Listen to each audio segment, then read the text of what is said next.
Muitas pessoas conhecem a história da ressurreição de Lázaro, que é narrada em João, no capítulo 11.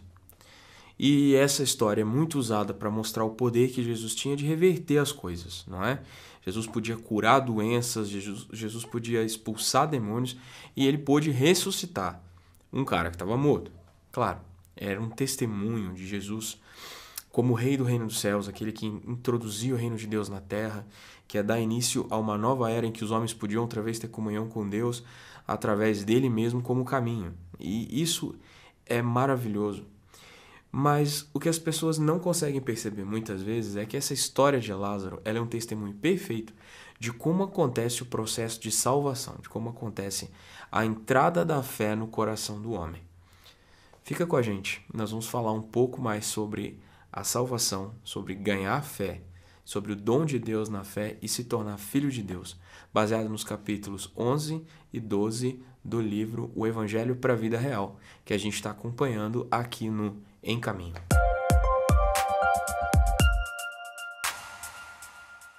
Considere a situação de Lázaro. Ele estava morto e já tinha 4 dias. Jesus ficou sabendo que Lázaro estava doente e ele ainda se demorou. Ele não foi imediatamente até o lugar que Lázaro estava, porque ele tinha um plano de glorificar a Deus através de algo totalmente novo. Não era simplesmente curar alguém, mas era ressuscitar alguém que estava morto. Como que alguém, nessa condição de Lázaro, podia fazer algo por si mesmo? Não é? Era total e completamente impossível. Nem sequer ouvir Lázaro podia por si mesmo, porque as funções vitais dele estavam destruídas, estavam paradas, estavam desligadas. O cérebro dele estava morto. Ele não tinha como compreender as palavras de Jesus por si só. O milagre da ressurreição de Lázaro começou quando ele ouviu a voz de Cristo. E isso era impossível. Se Lázaro andou depois, foi porque ele ouviu primeiro. Mas para pensar, isso foi uma iniciativa de Lázaro? Não, não foi. Não foi Lázaro que ouviu. Foi um milagre de Jesus ele perceber e ele entender a voz e obedecer àquela voz. E por que isso é algo que acontece na nossa salvação também? Porque nós somos total e completamente incapazes de ouvir o Evangelho e de receber o Evangelho, a menos que Deus queira que isso aconteça. Quando o Evangelho chega em nós, é o toque do Evangelho nos nossos ouvidos espirituais que imediatamente nos reanima. Algo em nós estava morto. Efésios capítulo 2 fala que nós estávamos mortos em nossos delitos e pecados e Ele nos deu vida. É Deus quem nos dá vida na salvação. Não somos nós que decidimos escolher Deus e por causa disso somos salvos. Não, a palavra de Deus entra no nosso ouvido e encontra alguma coisa no nosso coração e reanima o nosso coração. E aí a gente pode crer, porque antes a gente não podia nem ouvir. Sabe, eu conheço muitas pessoas que dão o seguinte testemunho: eu ouvi o Evangelho inúmeras vezes e não criei. Mas em um determinado dia, eu não sei explicar porquê, eu ouvi a mesma mensagem que eu já tinha ouvido. E essa mensagem falou ao meu coração. E aí eu recebi Jesus. Quantas vezes você não passa por isso? Ao ouvir alguma coisa do Evangelho, você não consegue compreender. E sequer consegue lembrar, você esquece. Mas às vezes você ouve a mesma coisa em outro momento e aquilo fala ao seu coração. Isso é sinal de que a fé não tem origem no homem. A fé tem origem em Deus. Quando Deus fala a nós, esse falar de Deus traz consigo a fé. A fé surge por ouvir Deus falar. E esse ouvir Deus falar é um presente de Deus. A fé é um dom de Deus. A fé é um presente que Deus dá para os homens. Quando Deus quer salvar uma pessoa, Ele encontra um morto e fala a esse morto. E é como se a própria voz de Deus falando com esse morto já fosse o elemento de vida que o faz ouvir, entender, receber e crer. Isso não é maravilhoso? Perceber que a fé é dom de Deus traz duas coisas para nós imediatamente. A primeira é que nós percebemos que se a fé não tem origem em nós, e nós não somos a causa da fé, e não é o nosso coração que tem fé, mas a fé é algo que é acrescentado por Deus, é dado por Deus, um presente de Deus, nós passamos a perceber que todas as pessoas podem ser salvas. independente da condição. Se uma pessoa se acha boa demais e, portanto, não precisa de redenção, a fé pode fazê-la perceber quão miserável ela é.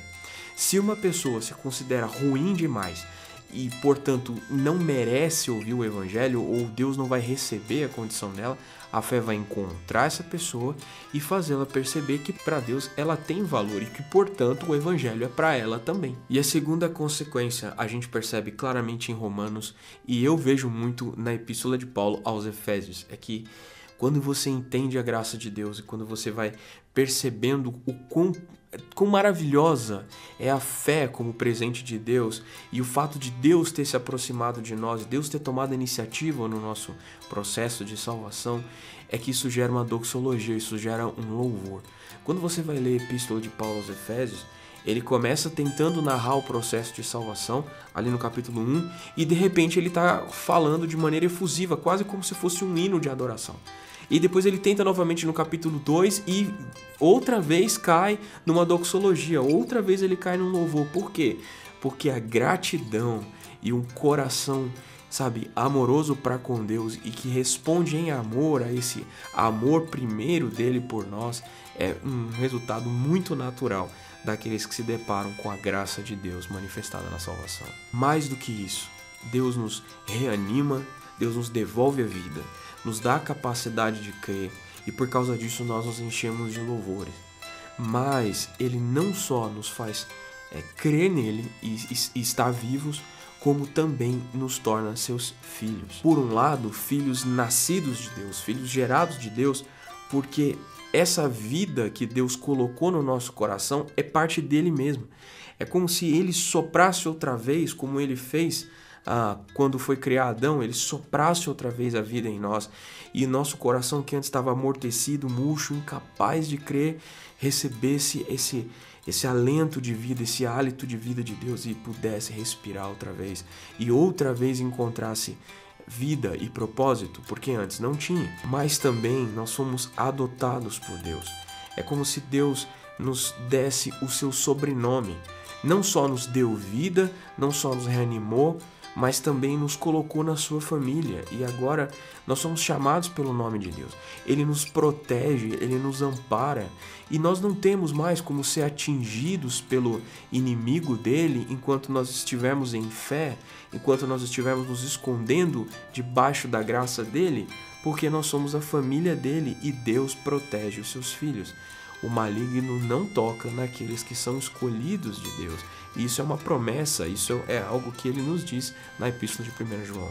Quão renovador que é para nós lermos e entendermos sobre o processo de salvação. E é por isso que eu recomendo esse livro, O Evangelho para a Vida Real. Se você está acompanhando os últimos em caminho, a gente já falou várias vezes sobre esse livro, os outros youtubers da Fiel já falaram sobre esse livro. E eles apresentaram para vocês, inclusive, o guia de leitura que você pode acessar aqui na descrição para baixar e responder as perguntas que tem lá. É muito legal ler o livro junto com o guia para você ir mais fundo no conteúdo. Às vezes algumas coisas não ficam tão imediatamente claras, mas quando você responde as perguntas, elas fixam melhor no seu coração. E esse livro é uma excelente recomendação, tanto para você que de repente é novo convertido e quer conhecer melhor o processo de salvação, quanto para você que é um médio caminhante no Evangelho e que às vezes passa por momentos de descrença, às vezes passa por momentos de desânimo, não é? É normal a gente passar por momentos de desânimo na nossa fé, nós somos atacados, nós cansamos, nós ficamos abatidos, e ler sobre a salvação, sobre a graça de Deus, entender sobre a graça de Deus, nos ajuda a reanimar o nosso coração. E se você é um discípulo avançado do Evangelho, você fala do Evangelho para outras pessoas com frequência, ler esse livro pode te ajudar a ter bom embasamento bíblico e bons exemplos e boas maneiras de compreender e explicar o processo de salvação. Então é uma recomendação sincera minha para todas as pessoas que creem em Jesus, para todos os discípulos de Jesus. Realmente um livro muito bom, leitura muito rápida, muito simples e um conteúdo profundo, apesar da simplicidade das palavras. O Evangelho para a Vida Real, do Jerry Bridges, eu tenho a edição digital, mas também está disponível em impresso no site da Editora Fiel. O link vai ficar aqui na descrição, corre lá.